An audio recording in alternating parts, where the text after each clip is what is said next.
हल्ली हो लचक लचक त्यो कमरे देऊ नम्बरे बात होला मिठो गफ होला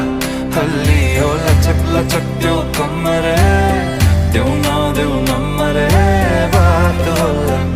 मिठो गफ होला उसको